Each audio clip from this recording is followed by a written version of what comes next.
Josh Green here for Seconds Out. Delighted to be joined by Adam Booth down in London, a few weeks out from Josh Kelly's return to the ring in the Northwest. How are you, Adam? Good, how are you? I'm very well, thank you. Seeing Josh in there, he's looking very, very sharp a few weeks out.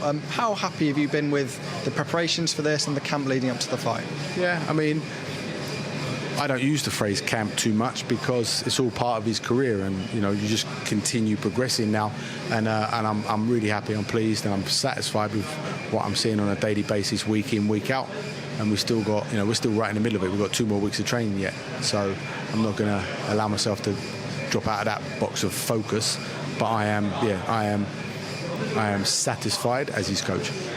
In terms of a more long-term view, from the Avanesyan fight to now, how much progression do you think you've seen from Josh, and do you think he's now beyond where he was when facing Avanesyan? Yeah, I've said this before, I'll say it again, and I'll always say it.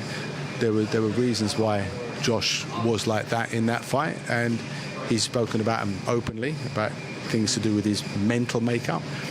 And I am relieved, happy, delighted for him that he has resolved those elements of him, and that's, by doing so, is going to allow him to be the best version of himself.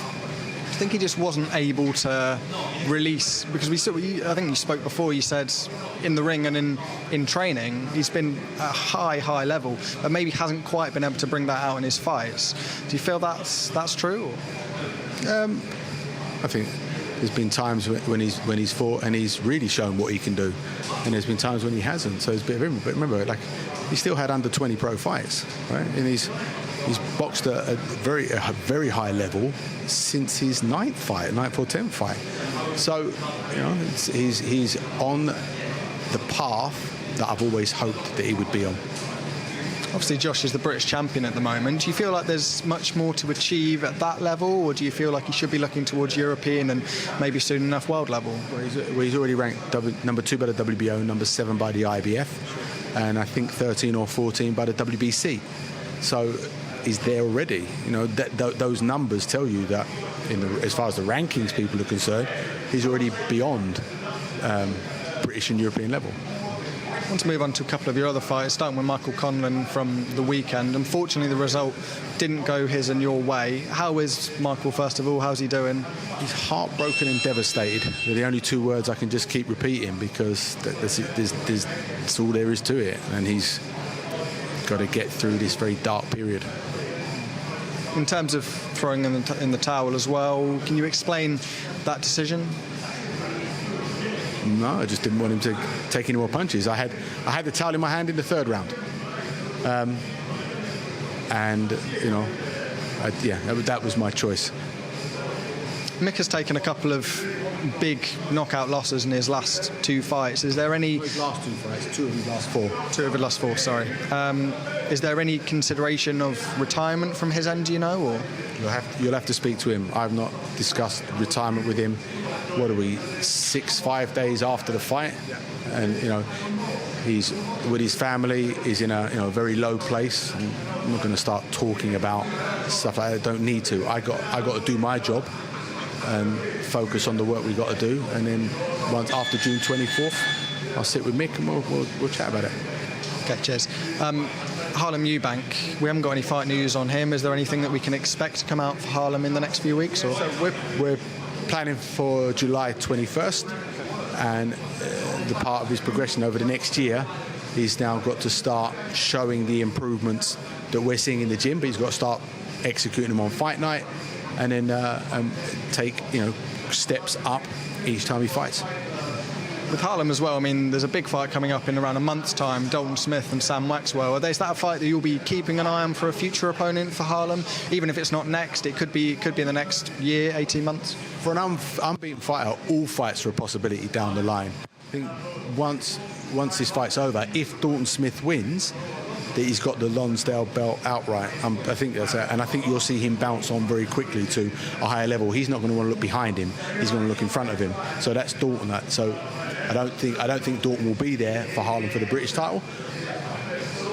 But in the same sense, my focus is on Harlem and just plotting each fight as we go along. Okay. A couple of things I want to get your view on from the world of boxing, and I know you've been asked about this before, but Errol Spence and Terence Crawford, huge fight that's now been made. I mean, from a tactical point of view, what do you think Errol Spence has to do to beat Crawford and vice versa? A fight of such high level and high IQ, you can't oversimplify the question like that, because a fight is 12 rounds, and each round is a collection of a load of different moments of adjustments and challenges, and they can both set and adjust at the highest level. And it's who can win more of those little moments. Who do you think will win more of those little moments? I've always thought Crawford, so I'm not going to change my mind. Okay. We were talking about Josh Kelly earlier. A name that's been linked with him for a long, long time now is Conor Benn. We saw him clash with Kell Brook a couple of weeks ago, I think it was. He's still obviously under investigation with UCAD, and there's a lot going through the mill there. Do you think his team should be looking for fights at the moment, or do you think they should be dealing with what's going on? None of my business. My business is my business. They can do whatever they've got to do what they want, what they think is right. But that's not my concern, and I don't have an opinion on it. Moving on to heavyweight talk as well. Once again, Anthony Joshua and Tyson Fury has been touted. It's not looking like it's going to happen, and we've been there many times before. Where do you think we go from here with Tyson? Because he seems to be exhausting all the options. I don't know. Like, I've been so focused, and there's so many big fights being made. You see a lot of chat about heavyweight fights that might happen, but nothing's been announced, and it's not really anything I've paid attention to. I hope big fights get made, but you just don't know. But when you look at the world of boxing and the fights coming up and the fights we've just had, there's so much to focus on. Until a fight's been made, maybe we shouldn't talk about it too much. Is that one of the frustrations, especially over here in the UK at the moment? We're not seeing those fights as much as we should. We're seeing Spence Crawford, and over here, maybe not quite so much, or...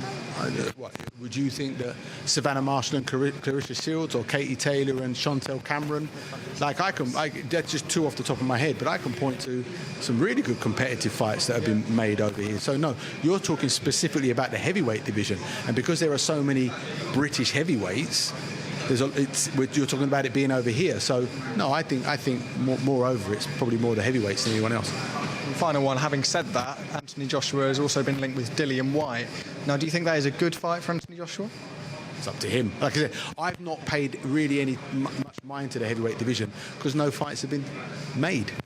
Once they make them, I'll think about it, but it doesn't interest me at the moment. Thank you very much for your time, Adam. Best of luck on June 24th.